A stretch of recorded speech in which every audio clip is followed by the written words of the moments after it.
Bismillahirrahmanirrahim.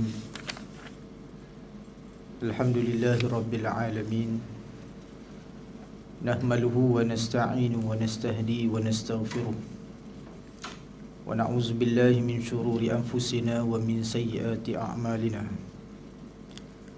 May yahdihillahu fala mudilla lahu wa may yudlil fala hadiya lahu. Asyhadu an la ilaha illallah wahdahu la syarika lah. Wa asyhadu anna sayyidina Muhammadan abduhu wa rasuluh.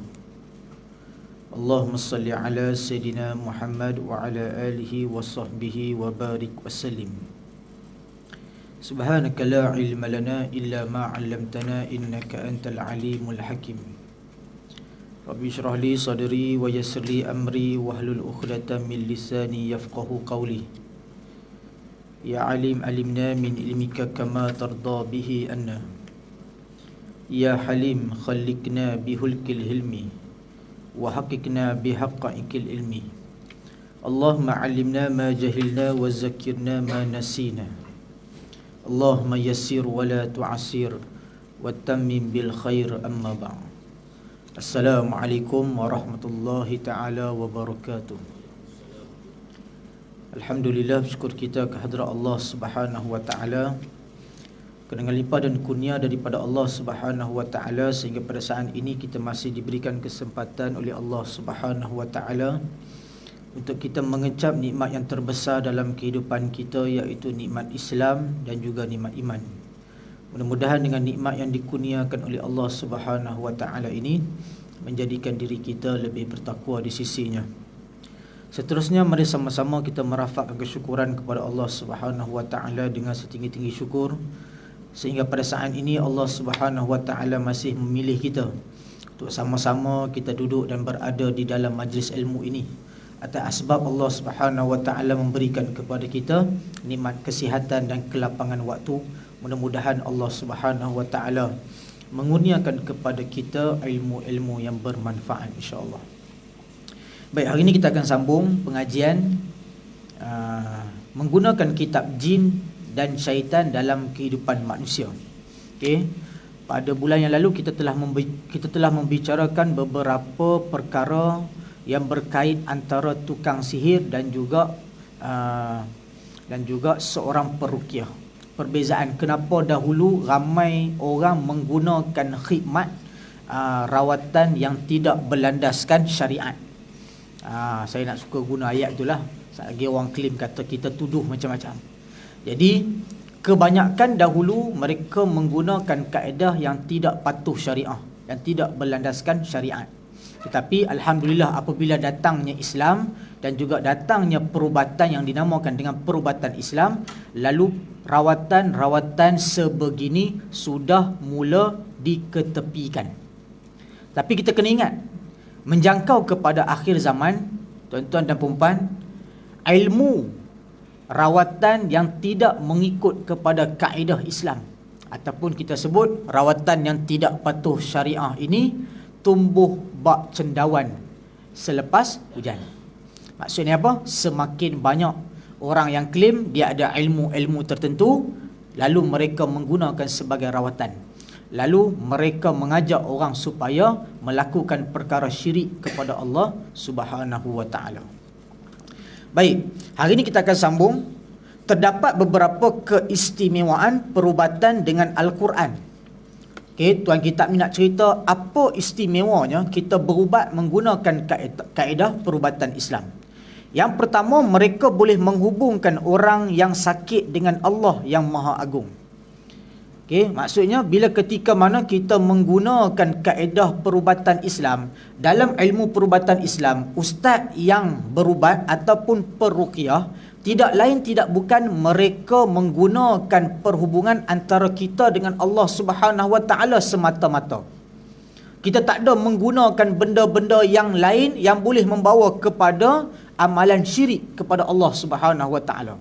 Sebagai contoh saya ambil, kita pergi jumpa dengan ustaz. Ustaz tak suruh pun kita ikat tali kasut dekat perut, tak ada. Jumpa ustaz, ustaz kata, oh anak menangis malam, ambil tali kasut bawa datang jumpa ustaz, ikat kat tali, ikat dekat perut dia, tak ada. Sebab apa? Amalan tersebut adalah amalan yang kita meletakkan apabila sesungguhnya bila kita berubat, benda tu kita ikat, lalu anak tadi tak menangis malam.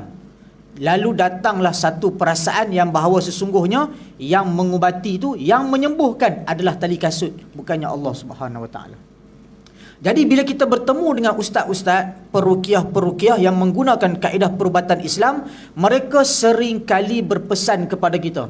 Ingat, sesungguhnya kalau kita nak merawat ni, kita kena ingat sesungguhnya kesembuhan itu datang daripada Allah Subhanahu Wa Taala.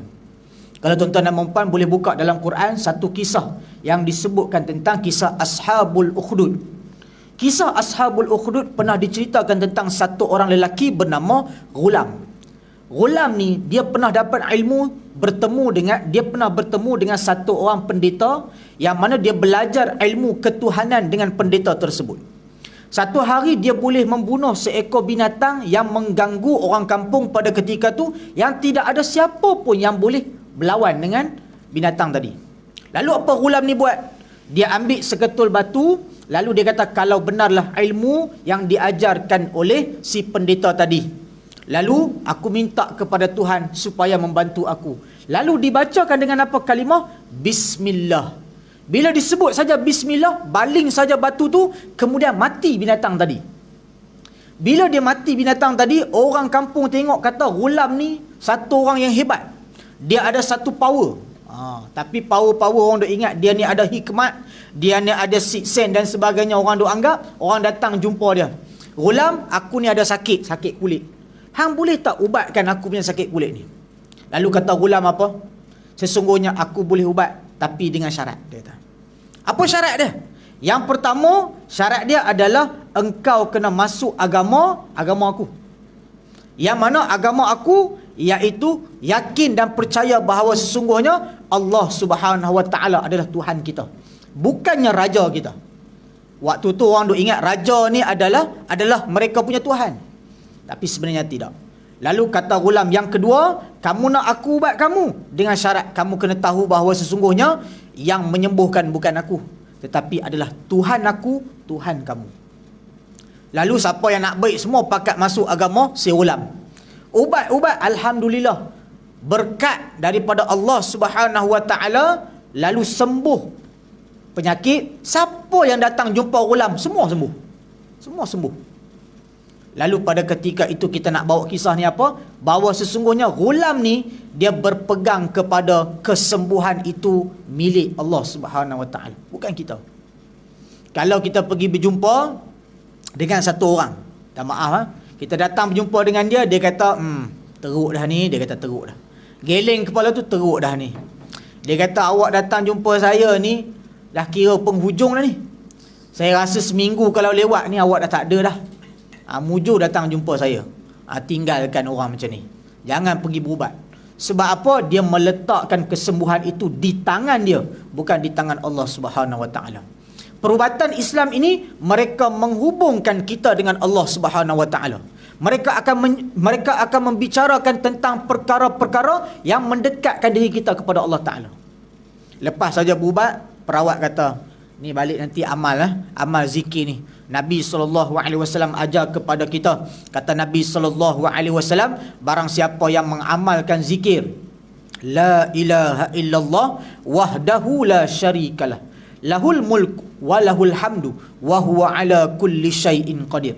Kata Nabi SAW, dia keluar saja daripada rumah, dia tak akan terkena daripada sihir manusia ataupun gangguan syaitan ke atas diri dia.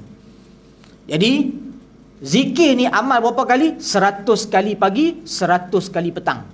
InsyaAllah siapa yang ada gangguan, amal saja zikir ni, insyaAllah Allah Subhanahu Wa Taala akan bantu kita. Okay? Sebab apa? Kita bersandarkan kepada hadis Nabi SAW. Kemudian para ustaz dia akan bagi tahu, ingat kita balik ke rumah, kita jangan tinggal solat. Dia duk fikir sebelum ni, ketika mana kalau aku tinggal solat, aku tak boleh baik. Ustaz akan bagi tahu lagi bahawa sesungguhnya solat itu adalah kita dengan Allah Ta'ala, bukan kita solat sebab nak baik dah. Bila perkara-perkara ini lalu ditambahkan lagi dengan akidah yang kuat yang ditanamkan oleh para peruqyah ataupun perawat Islam, menyatakan bahawa sesungguhnya kesembuhan itu datang milik daripada Allah, bukan kita yang menyembuhkan tetapi Allah Subhanahu wa taala. Lagi dekat dari kita dengan Allah, lagilah Allah nak bantu untuk sembuhkan kita, insya-Allah. Kita semakin dekat dengan Allah Subhanahu wa taala, Allah tengok kita makin dekat, Allah datangkan kesembuhan kepada kita. Yang kadang-kadang kita ni pergi berubat, saya ni ustaz 10 tempat saya berubat, 10 sama saja dia kata, tak ada apa-apa pun. Sebab apa? Hati kita meletakkan yang menyembuhkan tu adalah ustaz, bukannya Allah. Kalaulah kita meletakkan Allah yang menyembuhkan, pergi pusat rawatan yang satu tu pun insya-Allah dah cukup dah. Ni kita pergi jumpa 10 orang ustaz, saya dah jumpa, sama saja sakit saya. Sama sebab kita meletakkan yang menyembuhkan tu adalah ustaz tu. Salah dah, kita datang pergi jumpa tu dah salah dah. Bukan salah apa, sebab apa? Pada waktu tersebut akidah kita dah tak benar dah. Jadi bagaimana pada permulaan kita datang dengan membawa hajat dan hati dan niat yang suci kepada Allah Subhanahu wa taala. Aku datang ni, orang ni sebagai perantara. Mudah-mudahan dia tahu cara macam mana nak rawat, kemudian aku berserah kepada Allah Subhanahu wa taala. Insya-Allah. Bismillah, pergi jumpa. Rawat. Kemudian yang kedua, kata tuan kitab ini, keistimewaan perubatan dengan Al-Quran adalah mereka tidak menerima sebarang ganjaran, baik dari yang kaya maupun miskin. Mereka mengamalkan prinsip toleransi dan saling menolong di zaman yang serba materialistik. Maksudnya apa? Kebanyakan pusat rawatan Islam tak letak charge, tak letak bayaran. Okay, alhamdulillah tempat kami sampai sekarang kita masih meletakkan percuma, rawatan percuma. Okay, sampai sekarang walaupun harga barang naik, semua naik pun kita tetap percuma. Tetap percuma. Sebab apa? Kita nak orang tak pergi berjumpa dengan orang yang bukan-bukan. Datanglah pusat rawatan kita, datang buat appointment ataupun datang walk in hari Sabtu, berubat. Datang bawa barang sendiri. Kalau ada barang-barang yang nak diamalkan antara makanan sunnah, madu, minyak zaitun, tak apa kita jual. Nak beli, tak beli tak apa, kita tak paksa. Tak ada datang-datang wajib beli tempat kita, jangan beli tempat lain. Tak. Saya kadang-kadang ada orang, ustaz, saya ni nak bawa, kadang-kadang saya beritahu, tak beli tak apa, bawa daripada rumah pun tak apa. Tanya dekat rumah ada tak minyak zaitun yang kita duk pakai masak, kata ada. Bawa je minyak zaitun mah, kita baca nanti. Tak perlu kita nak rasa kita perlu berhabis duit. Kadang-kadang ni berubat rawatan percuma, beli barang tu dekat RM200. Sian orang. Betul tak? Rawatan percuma, alhamdulillah lah, baca Qurannya tak perlu ambil duit. Tapi beli barang tu membebankan orang. Membebankan. Ada datang jumpa saya satu orang, datang Allah, dia pergi. Dia kata rawatan cuma ustaz, tapi beli barang tu, dah lah barang tu kena beli. Kena beli, tak boleh tak beli, kena beli. Jadi beli-beli dekat RM200. Kesian orang. Jadi tuan-tuan dan puan-puan, kebanyakan pusat rawatan yang insya-Allah berlandaskan syariat Islam, dia tak meletak. Dia tak letak. Darus Syifa tak letak sampai sekarang. Percuma. Zaman Nabi SAW ada satu kisah. Ada orang bawa, sebenarnya memang boleh ambil. Boleh ambil. Sebenarnya. Sebab apa? Dikiaskan dengan satu kisah di zaman Nabi SAW. Satu orang sahabat bernama Sa'id Al-Khudri, dia pernah bersama dengan sahabat yang lain. Mereka dalam permusafiran. Waktu musafir tu berhenti dekat satu kampung, tujuan nak bermalam dekat kampung tu. Waktu tujuan nak bermalam, minta dekat dekat orang kampung tu, kata kami nak bermalam kat sini, boleh tak boleh? Oleh disebabkan kerana mereka ni adalah pengikut Muhammad pada ketika itu, orang kampung menolak. Kami tak nak. Pengikut Muhammad semua kami tak nak. Pergi. Kemudian mereka keluar daripada kampung tersebut. Keluar saja, berehat sekejap. Tiba-tiba mereka didatang kembali oleh orang kampung tadi. Datang berjumpa, bagi tahu ada tak daripada kalian yang boleh berubat? Lalu Sa'id Al-Khudri pergi bersama dengan sahabat lain pergi. Bila pergi pada ketika itu, pergi tengok ketua kampung terkena sengatan binatang. Kena sengat binatang. Sakit sangat. Lalu apa dia buat? Dia kata, aku membaca suratul Fatihah. Dia baca surah Fatihah, lalu dia ludahkan di tempat sengatan binatang tadi. Dengan berkat izin Allah Subhanahu Wa Taala, sembuh sakit tadi. Dah tak sakit dah sengatan binatang tadi.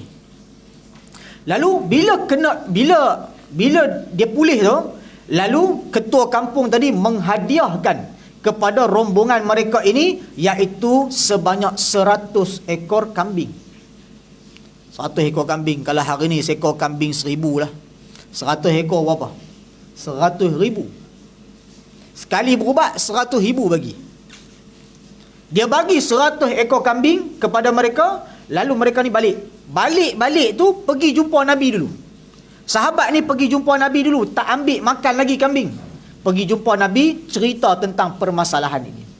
Lalu kata Nabi SAW kepada sahabat, bagaimana kamu mengetahui bahawa suratul Fatihah itu adalah sebahagian daripada ruqyah? Lalu kata sahabat, aku tak tahu, aku cuma membaca surah Fatihah. Yang tu je aku tahu. Lalu kata Nabi, benar apa yang dilakukan oleh kamu.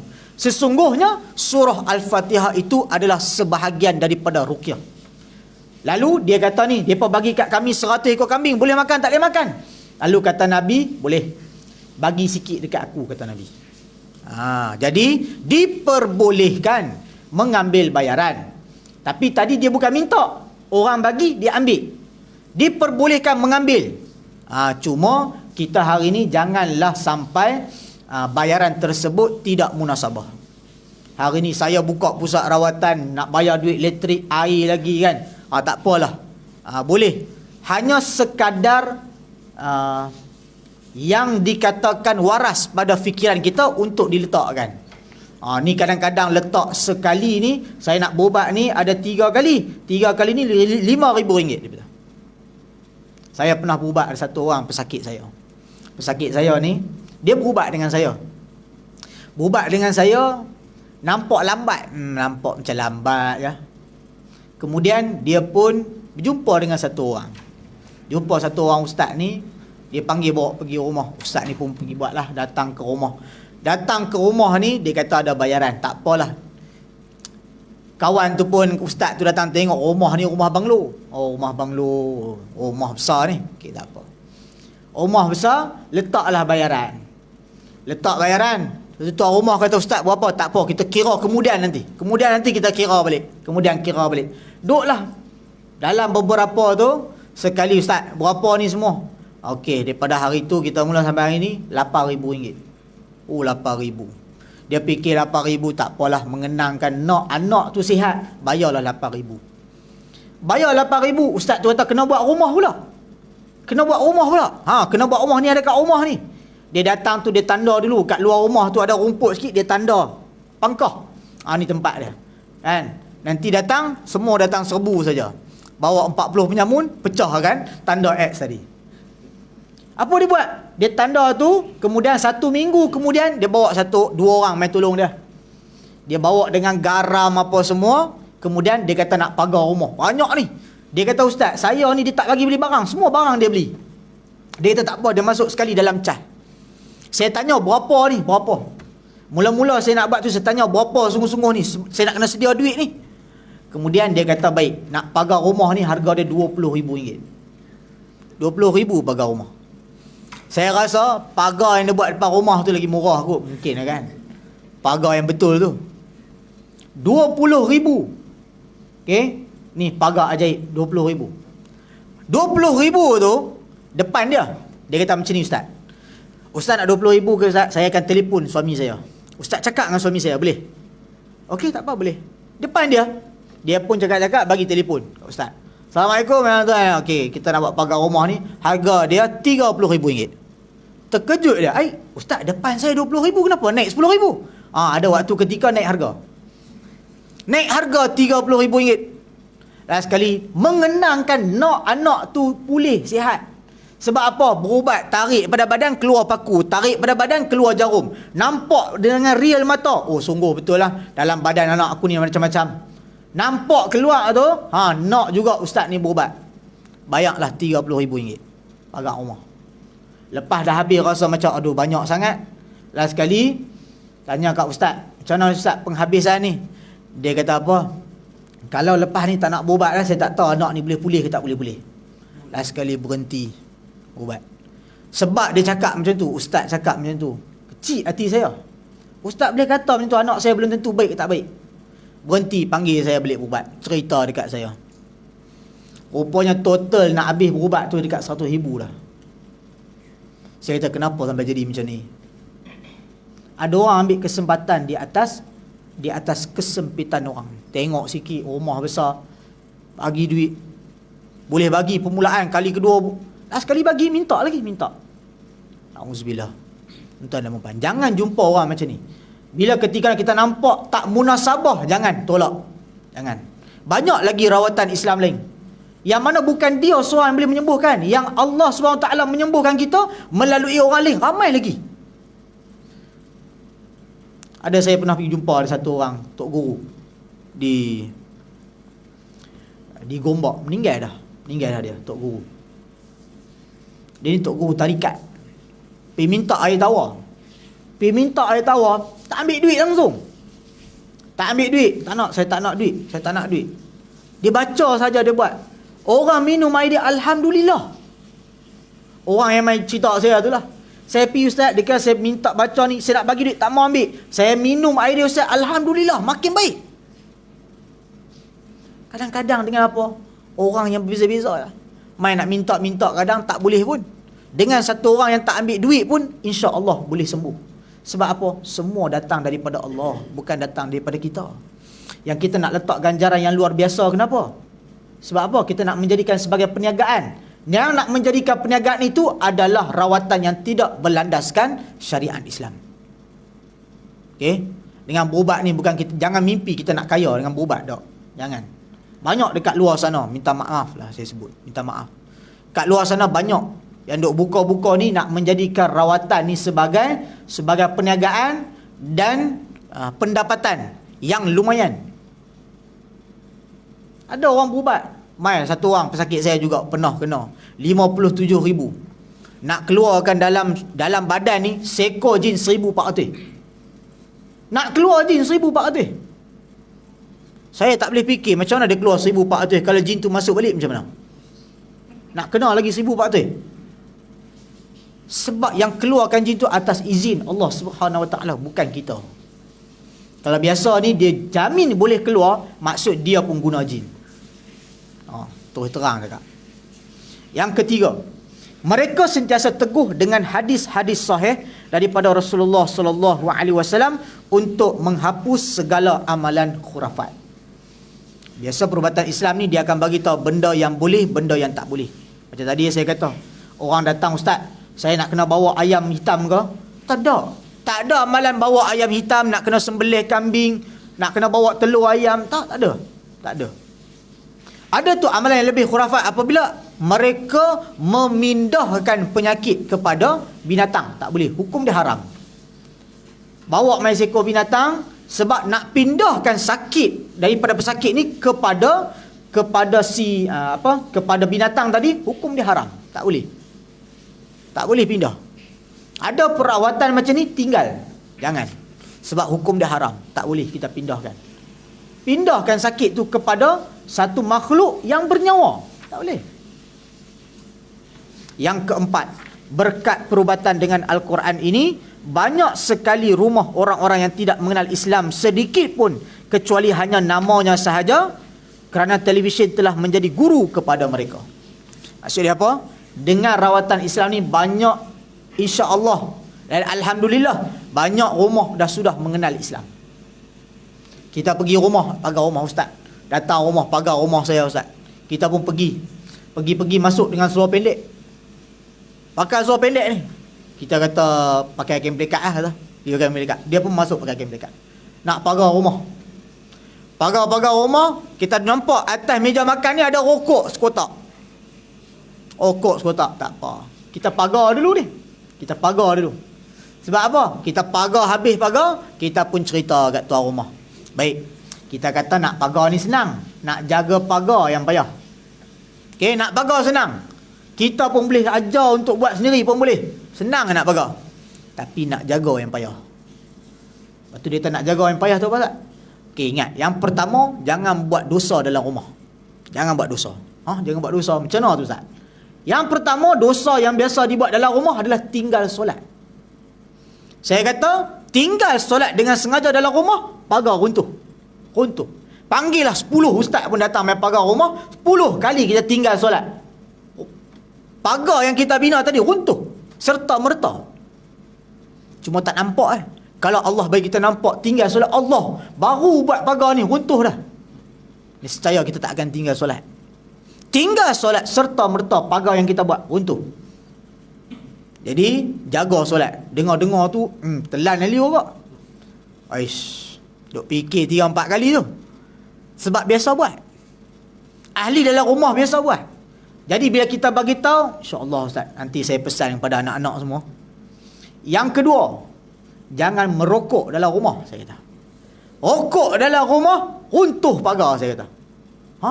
Merokok pun tak boleh? Tak boleh. Sebab apa? Merokok ni umpama kita panggil jin tadi, jin dah keluar elok, kita pergi panggil pula jin. Kan? Malaikat pun keluar, jin masuk balik. Okey? Pagar tadi yang kita bina, runtuh balik. Rugi je. Bayar ustaz ni, bayar ustaz tu, bayar, runtuh macam tu lah. Siapa yang bagi runtuh? Kita sendiri bagi runtuh. Ada satu rumah saya buat. Ustaz, rumah saya ni, dia bagi tahu dah banyak dah ustaz. Saya tak tahu lah berapa banyak tu. Dah banyak dah ustaz main rumah saya ni.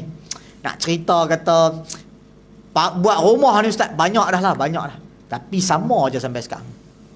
Saya pun tak tahu lah apa sebab sama tu. Tapi saya jumpa rokok. Saya cerita, saya jumpa rokok. Dia memang hisap rokok. Lepas dia dengar saya kata, jangan hisap rokok dalam rumah, telan lah liur juga. Oh, tak boleh hisap Tak boleh, saya kata. Tak boleh hisap rokok. Last sekali dia kata, tak apalah, saya hisap luar rumah lah. Tak apalah hisap luar rumah. Jangan hisap dalam rumah, saya kata. Lagi bagus tinggal. Tapi, tak boleh tinggal. Tak apalah, hisap luar rumah, saya kata. Asap masuk dalam rumah, habis, saya kata. Okey. Last sekali pening kepala cara nak buat. Ada satu tempat saya panggil. Orang pergi panggil. Pagar asrama, staff, premis. Pergi. Duduk dalam tu. Pekerja ni semua majoriti hisap rokok. Saya jumpa tempat puntung rokok apa semua. Saya bagi tahu ni saya nak buat ni. Saya kata lepas saya buat ni jangan hisap rokok lah. Oh, fikir lama. Dia fikir lama. Saya kata tak boleh ke? Dia kata, itulah nak kena bagi tahu kat semua ni Ustaz.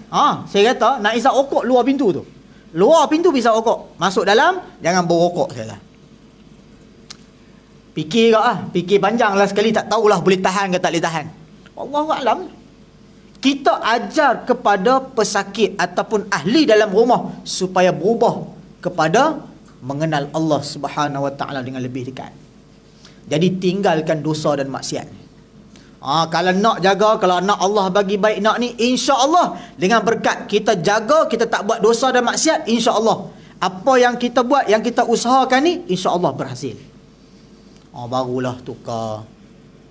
Saya pernah cerita kat dulu satu orang pesakit yang saya pernah rawat. Orang perempuan, orang Sabah di sini. Berubat tiap-tiap minggu, sama saja. Duk menjerit lagu tu, payahnya jin ni nak keluar. Sekali satu hari tu dia datang dengan adik dia. Lama dia berubat berapa minggu, tiba-tiba sekali tu dia datang dengan adik dia. Waktu tengah duk jadi tu, adik dia kata kat saya, Ustaz nak tahu tak kakak saya ni macam mana sebenarnya? Saya kata, kenapa? Kakak saya ni sebenarnya Ustaz, dia tak solat. Dia ni tiap-tiap malam pergi clubbing. Ustaz nampak ni, dia pakai jubah, pakai shawl ni, bukan dia ni. Dia memang tak pakai tudung Ustaz. Pakai skirt pergi kelab malam, itulah dia. Saya bukan nak cerita aib orang tak. Tapi apabila cara hidup kita tak seperti mana yang Allah nak, kita buat Allah SWT murka dengan kita, kita buatlah amal ibadat, kita buatlah apa pun kita nak minta kepada Allah, tak ada.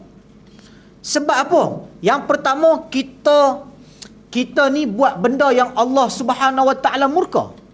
Allah nak kita buat macam ni, kita buat benda yang sebaliknya. Macam mana Allah nak bagi kesembuhan? Macam mana Allah nak dengar doa kita? Sekali, patut saya pun lah panjang. Okey. Habis saya bagi sedar, saya pun tanya dekat dia. Saya tanya, saya kata selama ni solat tak? Dia diam, tak cakap apa. Solat tak? Dia diam. Saya pun bagilah tazkirah sikit. Saya bagi kena solat lah. Saya kata kita ni keluar kena tutup aurat dengan baik. Minggu depan tak datang dah. Tak datang terus.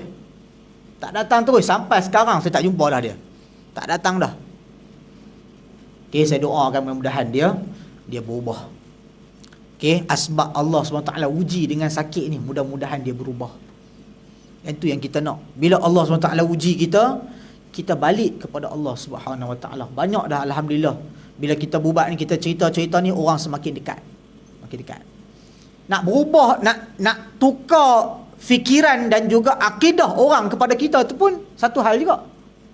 Dalam berubat ni, benda yang paling utama kami di pusat rawatan kami, benda yang utama sekali yang kami nampak dalam merawat pesakit ni adalah akidah. Yang pertama sekali. Yang tu kena rawat dulu. Bukan rawat sakit dulu, rawat tu dulu. Ni kita berubat, ustaz saya sakit-sakit, kita berubat. Ustaz, lepas ustaz buat, alhamdulillah ustaz, saya dah boleh tidur lepas semua ustaz. Ustaz, kalau ustaz tak rawat saya hari tu, tak tahulah. Saya pergi berubat orang. Gatal kaki. Saya bagi tahu cara buat macam mana. Lepas tu tak gatal. Ustaz mujur ustaz datang malam tu. Tak. Saya kata salah. Salah bukan sebab saya yang menyembuhkan, bukan saya pi jadi sembuh, tak. Allah Subhanahu Wa Taala cuma pertemukan kita, kemudian saya tolong bantu berkat daripada izin Allah Subhanahu Wa Taala sembuh. Bukan saya yang bagi sembuh. Tu nak kenapa betul mindset tu dulu. Ni datang ustaz yang menyembuh. Ustaz, saya nak pilih ustaz boleh tak? Saya nak dengan ustaz tu seorang tu. Ustaz tu saya buat memang elok lah. Dengan orang lain buat biasa, dengan ustaz tu elok. Tengok. Yang sembuh ustaz tu ke Allah? Allah. Kita kata tak ada, semua sama. Berubat dengan siapa pun sama saja. Yang mendoakan, yang menyembuhkan itu adalah Allah Subhanahu Wa Taala. Yang kadang-kadang jadi lama berubat tu sebab apa? Nak perbetulkan dulu akidah. Orang yang datang berubat ni supaya mereka ni meletakkan pengharapan hanya kepada Allah Subhanahu Wa Taala. Baik. Kemudian melalui perubatan ini mereka mengenal jalan Allah dan petunjuk Rasulullah sallallahu alaihi wasallam yang lurus. Bila berubat barulah semakin baik. Dulu pakai tudung takat ni. Kemudian alhamdulillah lama-lama duk berubat, ustaz kata tutup aurat dengan baik semua, makin panjang. Okey, makin panjang. Kemudian handsock mula pakai, stokin mula pakai. Alhamdulillah. Alhamdulillah. Sebab apa? Berkat kerana mereka semakin dekat dengan Allah SWT, mereka semakin baik. Itu yang kita nak. Itu yang kita nak. Sebab apa? Dalam kita merawat pesakit ada elemen dakwah di dalamnya. Sampai sekarang mungkin kita ada setengah ustaz-ustaz duk merawat ni, dia bukan pandai berceramah sangat. Tak pandai ceramah, tapi nak berdakwah. Melalui ini juga adalah dakwah. Cerita kepada pesakit buat macam ni, pesakit tu pun berubah semakin baik. Alhamdulillah. Itu dakwah. Semakin baik seseorang itu apabila diislahkan dengan kaedah Islam, insya-Allah semakin kita mendapat keredaan di sisi Allah Subhanahu Wa Taala.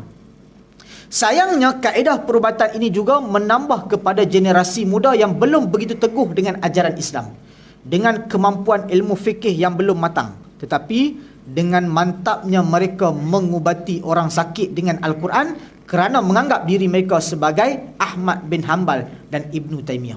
Ada setengah orang berubat, dia menganggap diri dia ni seumpama dengan imam-imam besar. Dia nak asal macam dia imam besar. Tak boleh orang macam ni. Ni kebanyakannya ada dalam diri orang-orang muda. Orang muda belajar ilmu perubatan Islam, dia rasa dia dah hebat boleh berubat orang. Berubat-berubat dia dah rasa dia macam imam-imam besar. Sebenarnya tak. Selalu kita sebut, syaitan ni yang pertama sekali dia nak sesatkan adalah pesakit. Yang kedua, dia nak sesatkan adalah perawat. Dia nak sesatkan kita ni. Yang duk merawat ni, dia datang bagi tahu dekat kita. Dia kata, hang ubat dia ni, dia sembuh. Hang ni memang bagus. Hang ni memang patut digelar ustaz. Hang ni patut digelar tuan guru oleh semua orang. Sebab apa? Hang berubat, orang sembuh. Datang syaitan bisik. Waktu itulah kita mula mendabik dada. Aku dah macam ustaz besar ni. Orang panggil Syekh Kabir. Dia ni kalau datang, jin semua lari bertempiaran. Saya tu kalau dengar ayat tu. Dia datang, jin lari bertempiaran. Ada satu lagi yang cerita kat saya, ustaz. Saya pernah pergi berubat satu ustaz. Ustaz tu penampar je dekat jin tu. Saya tengah duk macam jin tu lari ustaz. Lepas Lepas tu setiap kali nampak ustaz tu, jin tu lari dah. Sebab apa? Penampar ustaz tu. Dia takut dengan penampar ustaz tu. Kena penampar lah. Okay, sebab apa? Sebab kita nak, syaitan nak tunjukkan pada kita ketika tu apa yang kita buat, lalu menjadi, lalu masuk dalam hati kita. Oh, tengok aku datang, jin dah lari dah. Ni elemen-elemen yang tak baik yang perlu dijauhi oleh seorang perawat dan juga pesakit. Walhal mereka tidak pernah menghafal Quran walau sikit. Bahkan di antara mereka ada yang tidak tahu akan hal-hal yang membatalkan wuduk, syarat sah solat dan urusan-urusan lain. Macam tadi, oh dia seronok orang panggil dia ustaz, dia seronok orang. Sebab apa? Tapi bila tanya dekat dia hukum-hukum agama, masih tak tahu. Boleh nak jadi perawat Islam, tak ada masalah. Tapi dalam masa sama kita mesti meningkatkan ilmu tentang agama di dalam diri kita. Bukan untuk kegunaan nak ajar orang, tak. Untuk diri sendiri dulu. Kalau diri sendiri kita tak boleh perbetulkan, macam mana kita nak memperbetulkan orang lain. Apa yang penting bagi mereka ialah menghafal ayat-ayat ruqyah, penjagaan atau membaca 1-2 buku. Lalu dengan keyakinan diri, dia pun berani mengubati orang yang sakit. Ini dicerita tentang perawat-perawat yang tak sepatutnya ada sifat macam ni. Okey, baik. Terdapat 2 penyebab utama dalam masalah ini. Pertama, orang yang mengubati kurang pengetahuan agama. Tadi saya sebut, yang mana dia tak ada ilmu agama yang banyak, kemudian dia belajar ilmu perubatan Islam. Ada orang seronok belajar ilmu perubatan Islam, tapi ilmu-ilmu yang lain kurang. Banyak tuan-tuan dan puan. Sekarang ni orang yang kadang-kadang kita nampakkan apa tujuan sebenar yang nak dibuat, wallahu alam. Kadang-kadang berubat, tayangkan kaedah rawatan. Berubat ni, rekod. Ambil video, rekod, kita duk merawat. Apa sebenarnya yang kita nak tunjukkan? Kita nak rawat pesakit. Bukan kita nak tunjuk ke orang kita rawat pesakit. Tak, saya nak tolong lebih ramai orang. Ya, ramai orang tu yang mempertemukan dia dengan siapa-siapa adalah Allah. Betul tak? Kita sakit, kita minta doa kepada Allah. Ya Allah, ya Tuhanku, aku sakit, ya Allah. Kau pertemukanlah aku, ya Allah, dengan orang yang boleh mengubat aku ni. Tiba-tiba berjumpa dengan satu orang. Allah Subhanahu Wa Taala mendengar doa kita, lalu berjumpa kita dengan satu orang yang alhamdulillah kita berjumpa dia sembuh. Ataupun semakin kurang, semakin baik. Alhamdulillah. Jangan kita duk rasa ni, bila ketika mana kita berjumpa dengan satu orang, kemudian dia sembuh, kita duk rasa dengan kerana kehebatan dia, mahupun kerana kita. Tak. Sebab Allah yang mengizinkan benda tu terjadi. Lepas tu saya kata, dalam nak merawat sakit, elemen yang paling besar adalah akidah kita. Sama juga kita berjumpa ustaz ke, jumpa doktor, sama juga. Kita jumpa doktor, kita pergi jumpa doktor tu baik. Kadang-kadang sampai kita tak nak jumpa doktor lain, nak jumpa doktor tu juga. Saya nak doktor tu, saya nak doktor tu. Sebab apa? Doktor tu okey, saya dengan dia okey lah, dengan orang lain tak okey. Lalu kita pun berjumpa dengan harapan kita jumpa dia, kita makin baik. Bila makin baik, mula dah, doktor, saya sejak saya datang jumpa doktor ni memang makin baik lah. Saya jumpa doktor lain, dah 5 doktor saya jumpa, sama saja sakit saya. Tak boleh. Akidah yang mesti dipasakkan dalam hati kita, kesembuhan itu datang daripada Allah. Jumpalah dengan siapa, sakit apa sekalipun kita, dalam merawat, ingat, kesembuhan datang daripada Allah. Kita hanya berikhtiar saja. Jumpa orang ni, jumpa doktor tu, jumpa makan ubat ni, makan ubat tu, kita berikhtiar. Yang menyembuhkan adalah Allah Subhanahu Wa Taala. Yang kedua, dia membenarkan apa saja yang dikatakan jin. Jin kalau bercakap ni tuan-tuan, jangan percaya. Ada hari ni ustaz yang percaya. Jin tu bercakap, dia percaya. Lebih buruk lagi apabila permintaan jin kita penuhi. Oh, tu lagi tak boleh. Jin datang ni, aku nak keluar, tapi dengan syarat, dia kata. Apa dia syarat? Kau bawakan aku arak, senang sebut. Dia sebut wine. Wine apa? Sebut wine. Wine. Wine tu arak lah kan. Jadi dia minta wine. Maksudnya arak lah, dia minta arak datang bagi kat dia. Kita penuhi, haram hukum dia. Haram hukum dia, tak boleh. Berubat menggunakan barang-barang yang dilarang juga adalah haram hukum dia. Tak boleh. Ni ada yang kadang-kadang tulis ayat Quran terbalik, masuk dalam air, suruh minum air tu. Tak boleh, hukum dia tak boleh. Apa sebab tulis ayat Quran secara terbalik? Tak ada. Sebab itu dalam nak menjaga akidah kita, ya, hari ni orang nak sihat saja. Saya sanggup buat apa saja asalkan sihat. Sihat sudah. Saya sanggup buat apa saja asalkan perniagaan saya laris, cukup. Lalu buatlah benda-benda yang dimurkai oleh Allah Subhanahu Wa Taala. Ni orang kata ni tampal ni kat kedai, insya-Allah laris kedai. Dia pun tampal laris. Laris. Jadi siapa yang bagi rezeki? Allah ke benda yang digantung tadi? Benda yang gantung, kita duk menganggap benda tu, sedangkan benda tu adalah haram di sisi agama. Tu nama dia apa? Wafak. Saya pergi satu rumah di Elmina, panggil saya pergi buat rumah. Saya masuk, dia kata, "Ustaz, rumah saya ni macam-macam dah."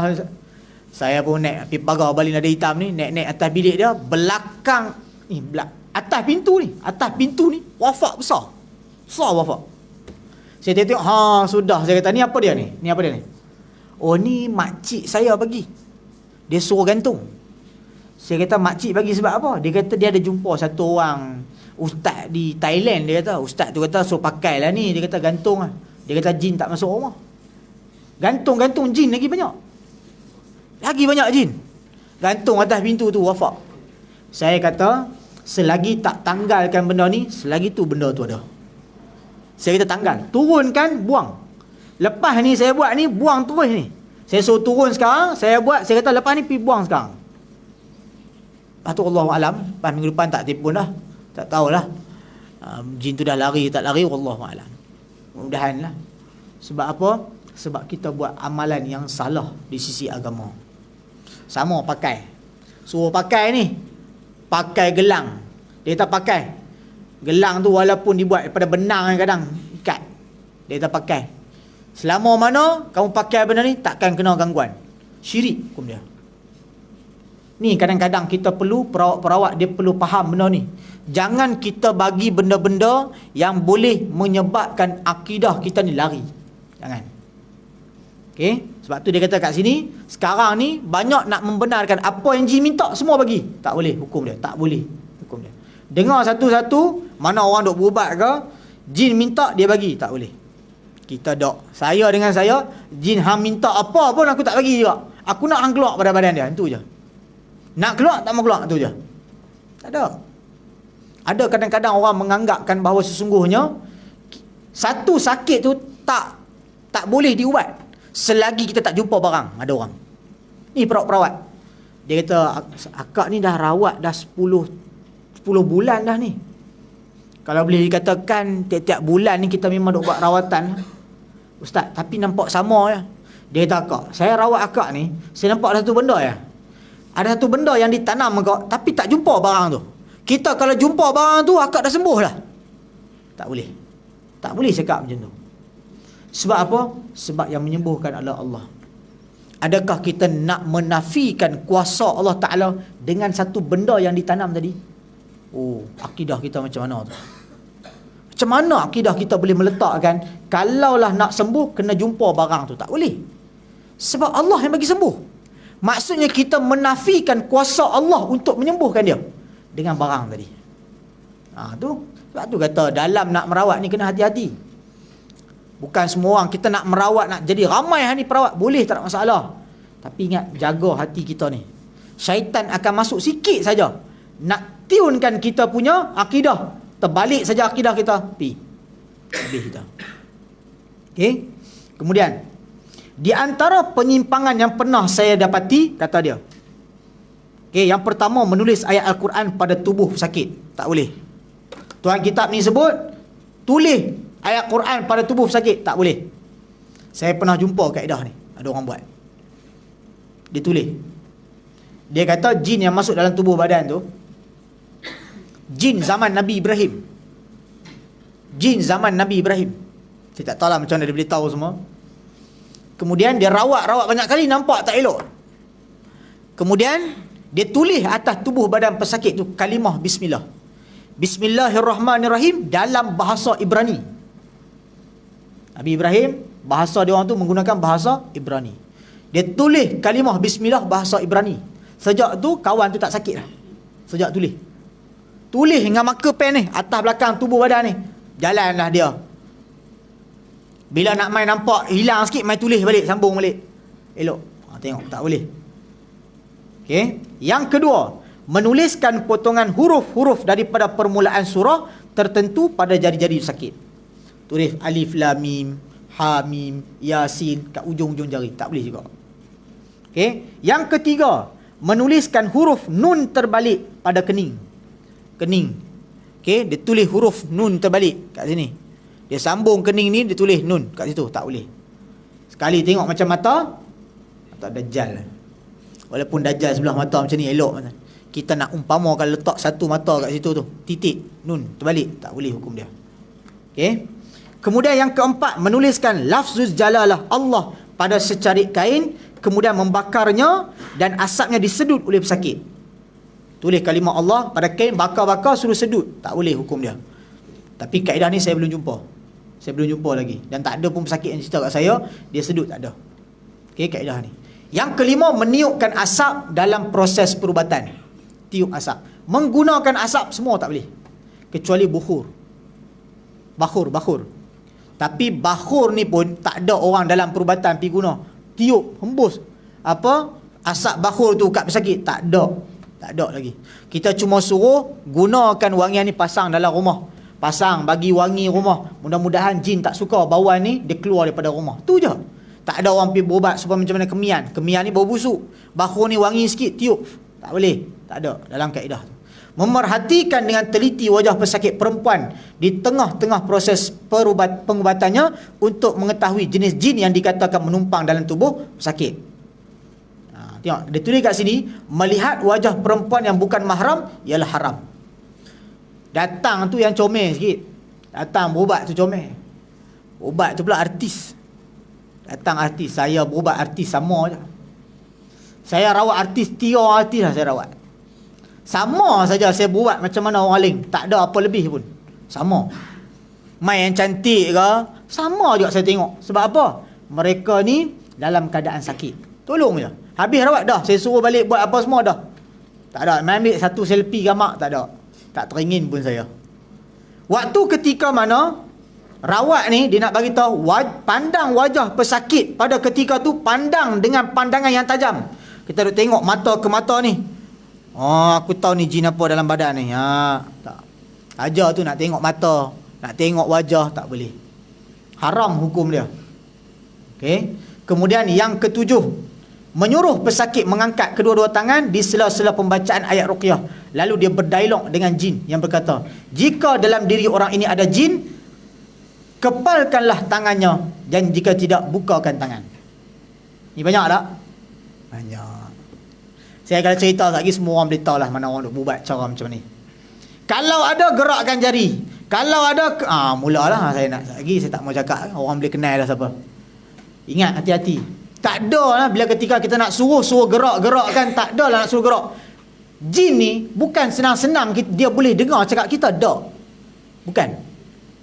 Kita ni dengan kaedah bacaan ruqyah, kita nampak tindak balas tu saja. Ni bila dibacakan dia akan bergerak jari, maksudnya benda tu ada. Tak juga. Jin ni suka tipu kita. Kita ni yang bodoh pergi percaya dia macam cakap. Sebab tu dia bagi tahu kat sini, menyuruh sakit angkat tangan. Okey, buat macam tu, sekian-sekian. Sekejap lagi tengok apa akan jadi. Tak, jangan. Tinggalkan macam ni, jangan. Tak ada. Biasa kita duduk baca saja ayat Quran. Kadang-kadang tu baca saja tu, ikhlasnya kita baca Quran tu tadi, doa tadi, elok dia jadi keluar tu. Mana tahu? Ni kita nak suruh angkat tangan, nak tahu daripada mana, macam mana. Tak ada. Tengok kat sini disebut, jika dalam diri tu ada jin, kepalkanlah tangan dia. Kalau jin dalam kamu ni, kamu buat macam ni. Jangan. Kaedah macam ni tak ada. Tuan kitab ni sebut tak ada. Okey. Yang ke-8, membacakan ayat ruqyah kepada perempuan tanpa disertai mahram. Dia datang seorang, tak boleh berubat. Jangan berubat. Okey, bahaya. Sebab menimbulkan kepada fitnah. Yang ke-9, meletakkan tangan pada tubuh perempuan dalam proses perubatan. Nak pegang ni biasa kepala saja. Ujung kaki boleh. Tapi jangan gatal pergi pegang perut, jangan. Biasa kita suruh ada mahram, datang mahram yang buat, bukan kita buat. Kalau tak boleh, nak buat macam mana? Bukan kita senang-senang boleh pergi pegang. Bukan senang-senang boleh pergi pegang. Okey, hari ni kadang-kadang ada rawatan yang menggunakan atas nama perubatan Islam. Oh, boleh pegang. Auzubillah. Saya pernah rawat satu budak kolej. Satu kolej tu asrama dia kena ganggu di Kirara. Saya pergi. Ustaz, kami dah berubat semalam dengan satu pakcik, dia kata dia perubatan Islam. Yang datang tanya saya tu orang Iban. Budak Iban. Datang tanya saya. Dia bukan Islam. Dia datang saya, Ustaz, saya nak tanya Ustaz satu soalan. Kami ni pergi berubat dengan pakcik tu. Okay? Dia pegang satu badan. Ni kawan saya ni, dua orang ni perempuan yang duk jerit ni, dia kata satu badan pakcik tu pegang. Pakcik tu pegang habis satu badan. Macam tu ke perubatan Islam? Yang tanya saya tu bukan Islam, orang Iban. Tanya kat saya. Apa pandangan orang terhadap Islam ni? Kita guna nama saja ni. Saya kata bukan. Itu bukan perubatan Islam. Dia kata, itulah saya rasa bukan macam tu. Dia pegang semua, Ustaz. Tak belak ni, kalau badan kita tidur tu, dia pegang macam tu semua. Dengan dia kata dia nak tarik keluar semua benda tu. Saya kata tak ada lah. Tak ada. Kita ni suruh bagi tahu interaksi, suruh keluar cakap macam tu. Tak ada. Okey, jadi kalau mai sampai pegang habis, janganlah. Jangan pergi. Okey, jaga maruah kita. Yang ke-10, memerintahkan pesakit makan makanan tertentu. Tak boleh. 11, baca ayat pada garam dan siram pada rumah. Baca, nak siram habis satu rumah, jangan. Ada kaedah dia. Okey. Tak ada masa, nanti kita bahas lagi. Okey, tentang ni. Yang ke-12, membacakan ayat pada gambar pesakit sebagai ganti orang. Tak boleh. Orang tu tak main-main baca-baca, tengok, tak boleh juga. Okey, ada kaedah yang sebenarnya orang tu tak datang, kita nak buat macam mana. Iaitu kaedah dia saya dah sebut, itu apa dia? Solat hajat. Tu je. Tak ada main bawa gambar ni kita nak tengok orang boleh ubat gambar, tak. Solat hajat sahaja. Okey, wallahu ta'ala, kita berhenti sampai sini. InsyaAllah kita akan sambung lagi pada pengajian yang akan datang, insyaAllah. Qul qawli hadza wa astaghfirullahal azim li wa lakum wa sallallahu ala sayidina Muhammad wa ala alihi wa sahbihi wasallam. A'udzubillahi minasyaitonir rajim. Bismillahirrahmanirrahim. Alhamdulillahirabbil alamin wassalatu wassalamu ala asyrafil anbiya'i wal mursalin wa ala alihi wa sahbihi ajma'in. Allahumma faqihna fid din wa 'allimna ta'wil wahdina siratal mustaqim. Siratal ladzina an'amta 'alaihim minan nabiyyin was-siddiqin wasyuhada'i was-salihin. Rabbana atina fid dunya hasanah fil akhirati hasanah wa qina azabannar. Walhamdulillahirabbil alamin. Sekian, assalamualaikum warahmatullahi taala wabarakatuh.